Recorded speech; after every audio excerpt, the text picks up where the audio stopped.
Okay. Good evening, everybody. It's always a daunting task to speak in the afternoon session. Alright, although the weather is quite cooling outside. Okay. My topic, which I'm going to talk to you this afternoon, this evening, has to do continuation from what Jasdev has mentioned and also Darrell has mentioned. But I'm going to look at the issues of environmental ethics from a human security perspective. Right? Essentially, when I came up with this topic, I was looking at how to have a kind of a linkage between the traditional notion of ethics or environmental ethics that we know of and that Jasdev alluded to in terms of the approaches to look at environment and to a new concept that has come about, especially in the last 15-20 years, which is human security, right? Which is actually bringing the element of securitization into issues of policy pertaining to humans and his environment. Okay, now this is a picture of burning. Right, this is actually a plantation in Sumatra. Right, this is a slash and burn activities, probably done by a Malaysian company, Malaysian plantation company, who is actually doing plantation activities in Indonesia. Right, and it's easier, right, to slash and burn before you recultivate the land again. But having said that, because of the slash and burn activities, burning emits a lot of smoke, and that smoke, because of the wind, blankets parts of Malaysia and Singapore in certain part of the year. Okay, so we'll start from that. Now, this is the magic of David Copperfield. David Copperfield? That is Kuala Lumpur on a clear day. Okay, the first picture is Kuala Lumpur on a clear day. Then, as you can see a bit of some shades of some shadows of the Petronas Twin Towers here, right, and almost have disappeared. Meaning the visibility, right, of the skyline in Kuala Lumpur diminishes. Right, this is due to haze situation, right? So certain points of a year we will what we call the API or the air pollution index goes really high up. Then there were cases that it was schools were closed 1 or 2 days, people have to stay indoors, things of that sort. Now this is one of the problems that we face in the region because of economic activities. Alright, and this is an ongoing activity, alright, ongoing problem that we face, alright, especially in parts of Indonesia, Indonesia also affected by it, parts of Malaysia, and also in, almost, blanket Singapore as well. Now, these are some of the environmental, let me just,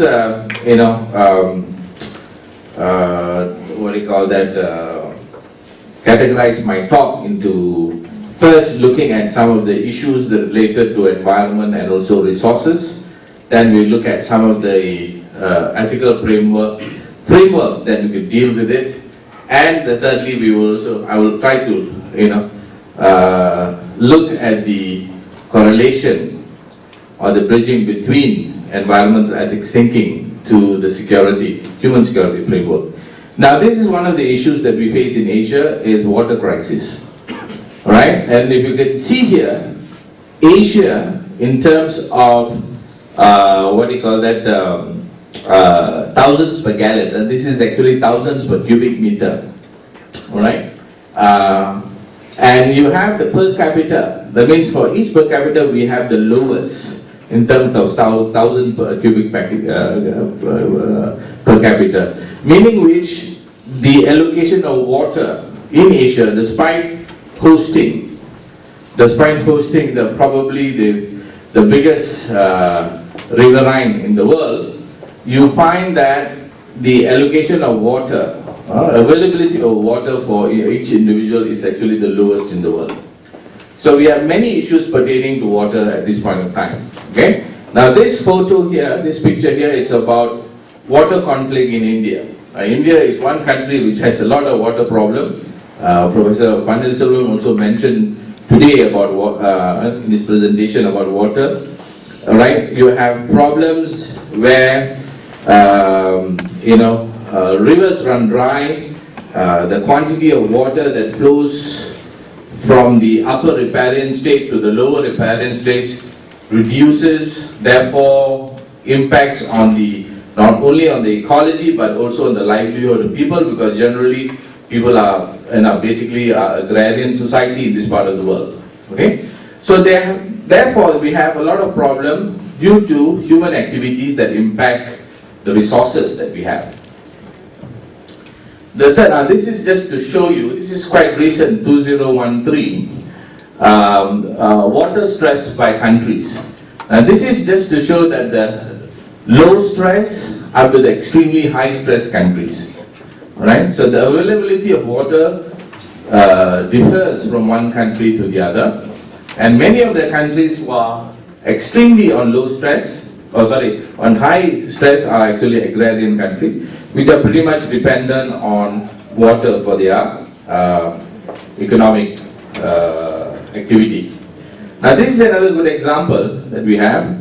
This is the Mekong River that flows from China into the three countries here, which is actually Laos, Thailand, which is the natural border, as well as Cambodia. Now if you could see that, one of the problems of the water that comes in this region is diminished quantity of water. I mean, there's a reduced quantity of water, which impacts on the ecology. It has brought about the extinction of certain species of fish. Okay, and this is due to agriculture and also excessive use of water in the upper riparian states. All right, and you can see these damming activities, these dam building activities, especially in the northern approaches of the Mekong River Basin. All right, among the biggest dams, China is actually the biggest dam builder in the world. The Three Gorges Dam, which is actually located somewhere there, up there, also have contributed to the issues of accessibility of water to especially countries like Cambodia and Laos. Alright, the other one I'd like to highlight is the issues of energy. Alright, the keynote address by the gentleman from Kansai Electric mentioned so much about energy. Okay, now there's also issues of energy, essentially when we look at from the security perspective. Now securitization of energy essentially, it's not only the matter of access to energy sources, but also issues pertaining, geopolitical issues pertaining to the access of energy as well. After the 9/11 incident, international security, especially the energy security infrastructure, is the issue of safety. Now we all talk about safety of the slot now, which is the sea lane of communication. All right. Wherever you go in the Indian Ocean, the South China Sea, or East China Sea, you have very heavy naval presence. Whether it's in the Indian Ocean, by the Indian Navy or the Chinese Navy or the Malaysian Navy, this whole idea of energy is being securitized at this point in time. Then, of course, you have issues related to greenhouse emission, vis-a-vis in relation to the use of energy. And also because of the globalization, countries are now greatly being interdependent, and the previous presenter from Kansai Electric, he mentioned about over-dependence on Arab oil. Right? Everybody is concerned, even China is concerned about being over-dependent from the sources of oil from the Middle Eastern countries. So these are some of the issues that we face. Okay, and this is desertification because of farming and also climate change issue. That you have deserts becoming enlarging, new deserts are forming, or the desert becomes bigger, it's spreading. Okay, so these are some of the things. So let's take stock about what's happening in this world at this point of time. All right, these are some of the interesting information. Every year we extract an estimated of 55 billion tons of fossil energy, minerals, metals, and biomass from Earth.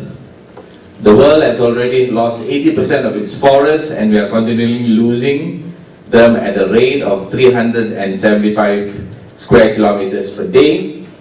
At the current rate of deforestation, 5 to 10% of tropical forest species will become extinct by every decade. Every hour, some 1,692 acres of productive dry land become deserts. Right? These are very alarming information. This has to do with our coral reefs being destroyed. All right. The second is, this is quite interesting. We have a garbage island floating in our ocean, mostly comprised of plastics, the size of India, Europe, and Mexico combined. If you were to look at all the plastics that we throw away in the sea, we are using up to 50% of the natural resources that the Earth can provide. So at this rate, we need to have 1.5 Earth. Unfortunately, we only have one. Alright, now this is something about what happened. The fate of humanity, alright, somehow, somewhere back in history, we lost our way, alright. We evolved in biologically rich world over tens of thousands of generations. Unfortunately, we destroy most of the biological richness in order to improve our lives and generate more people. So therefore, we have many more people. Alright, we have strayed away from nature. Alright, we have accommodated the illusion of freedom from the world. Right? Humans start to believe that they can be molded into something new to fit the changes in their environment and culture. Right? This belief made the human species unresponsive to the forces that are detrimental to their own long-term survival. Now, humans also chose to remain innocent of the historical principle that civilization collapses when their environment are ruined. Human leadership and belief system failed to safeguard nature. And we mentioned a lot about anthropocentric perspective and other perspective. And the Neolithic Revolution fed the false assumption that a tiny selection of domesticated plants and animals can support human expansion indefinitely. Conservation seems to be the most rational solution in the management of Earth's natural economy, but many humans don't think that way at all. Now, these are some of the issues that we have. Now, the modern techno-scientific revolution betrayed Mother Nature, fostered the belief that the cocoons of urban and suburban material life are sufficient for human fulfillment, right, living in a synthetic ecosystem. This belief is against human nature. Humans are intrinsically aesthetic, religious, and freedom-seeking individuals. Humans also took a wrong turn in the Neolithic period, the modern man period. Okay? Since then, we are trying to ascend from nature instead of to nature. Now, this has brought about, this is quite well established. I think all of us here understand the problems that we find, all right, that we have at this point of time pertaining to issues of environment, issues of sustainability, climate change, and so on. Now, what are the perspectives that we can look at it? Now, how do we approach the issues of environment? I think there's a lot of material. I think Jasdev and Darrell's work on universalism, has a particular chapter dedicated on the various perspectives, which is a good read actually. So therefore, we need to think of what are the perspectives which is available, all right? And these are some of the questions that we may need to ask, all right? should the present generation conserve resources for the future generations? It appears that based on an anthropocentric perspective, whatever resources that we have is for the use. Alright? We are the leaders of the world, therefore, we can use the resources for our own self-interest or self-preservation. How about the next generations? Is it okay to destroy a forest and create jobs for people? Is it environmental justice there? Are humans justified in driving other species into extinction? Is it okay for some communities to be exposed to more pollution than others? It's a very interesting question about environmental justice that Nader mentioned a while ago. Now, the answer essentially depends upon the ethical standards that we choose. Now, these are the fundamental questions that probably we need to address. What are the moral obligations that we have concerning? All right, we need to decide, the type of obligations based on certain philosophical or ethical principles. Jasdev mentioned something about universalism, and perhaps universalism is not the answer in order for us to look at the environmental issue because of essentially there are different perspectives of life embraced by people. But having said that, we really need to look at who are we here and what are we supposed to do, and how do we need to manage our ecosystem today and the years to come and for future generations. Now I'm not going to go at this. This is essentially about Anthropocentrism. Jasdev mentioned, all right. So this is essentially about human beings are in the center of the worldview, all right, and of all Earth, the solar system, and cosmos. So we are central to the creation of the sentient beings. We are central to everything. All right, the world is created by God for us. All right, so this is essentially the idea that we tend to abuse nature. All right, all non-human entities are ethically considered for their instrumental value to humans. Essentially, you find it in the Abrahamic faith system. All right. Let's go to the second. The second perspective is biocentrism. I think, although alluded by Jasdev. Right, human is just one among the multitude of living species. This is 8.5 million people. So you can't actually kill an Indian. They are reborn again and again. Alright? For that. Alright. So, the human reason is limited and cannot fully be understood by the complexity of nature. Now, this also looks at the idea of shallow and deep ecology and how you actually interrelate your own existence to your environment. Very interesting perspective. Egocentrism, it's an extension of biocentrism, but looking at the ecology as a wholesome process. It's a wholesome ecosystem. All right. You are inclusive rather than an individual life. All right. You are part of the system. All right. Like for example, the Shintoism also accepts the nature as part of the givenness of the world. All right. It is just like that. Right? It's a givenness of the world. All right. As opposed to being self-conscious of the environment. All right. And it also promotes the idea of what we call the hitback. Essentially, when bad things are done to the environment has the ability to correct itself. Okay, and some communities have ritual and practices in order to correct what happened to the environment. Okay, I think more to the Indian civilization, probably the Chinese civilization, or even I find it also in the Malay archipelago in Indonesia and Malaysia, where you find rituals for entities of the environment.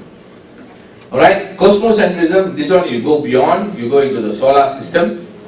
right? You find yourself just be part of galaxies and cosmos, Especially the Indic civilization, we are very much connected to the stars and planets. Everything we do, we consult the stars. We want to get married, we consult the stars. We want to buy a house, we consult the stars. Alright. Probably we want to perform a journey, and coming to Fukuoka, we have to consult the stars as well. just take this smiling. Alright, now these are basically ideas. But essentially when we talk about ethics, these are the few fundamental issues we need to look at. We need to identify what are the ethical relationships that we have with the environment. This is essential for us to develop an idea about how to safeguard the nature. All right. Issues of the idea of responsibility, right? Whether it's a wholesome responsibility or is in terms of like stewardship ethics, or probably in a partial responsibility. It talks about leadership and also talks about how we want to ensure that Earth resources maintain adequate for future generation. We don't want to deplete the resources. Now, essentially, when we talk about environment, it is a politicized issue. All right. Essentially, it is politicized, and it's very difficult because whatever you said and done, when we talk about safeguarding environment or nature, it essentially involves the change of lifestyles. Essentially, human beings are consuming creatures. All right, consuming individuals. We consume more than we need. Right, and this consumption pattern is pretty much the reason that the source for industrialization and the excessive and abusive use of natural resources. Right, now the overuse of resources and competition among states to influence resource-rich region have resulted in human security issues. Now let us look at what is human security issues now. Essentially, human security came about as a concept in the Universal Declaration of Human Rights. But the manifestation of the values of human rights came about in the 1994 a report on human development by UNDP, which introduced the idea of human security. Now, over the years, the idea of human security have kind of being used by people from in many fields, especially in the field of international relations, to look at issues of securitizing human beings, or issues of looking at how we can move away from the state security to the human security. Right? The problem that we have at this point of time is we have policies, right, from a Hobbesian or Westphalian perspective that looks at the state as the primary actor, the sovereignty of the state. It looks at the state as the only actor, or rather the most important actor. Okay, so therefore the interest of the state prevails over individuals. So these are some of the things that we want to look at. Issues of health, environmental security, which features quite prominently in the idea of human security. Okay, now essentially this is the security matrix when you talk about it, and you can look at the resources security there, number 2, right? And also you can look at other aspects like environment, which features prominently in the security debate at this point of time. Right? And we look at issues of environment from a security perspective as well. Now, essentially the basic assumption here is that environmental security refers to the safety of our environment from natural disasters and human activities that jeopardize the quality of life. I'm going to stop here soon. Alright, these are some of the issues. Environment has become a transnational, the most transnational of the transnational issues. Alright. Issues of environment has been, greatly debated in all the COP meetings, COP meetings, issues of Kyoto Protocol, and whatnot. There are so many international meetings and forums to address these issues. Now, the issue here is how to bring the environmental issue central to the debate of national security. Thank you.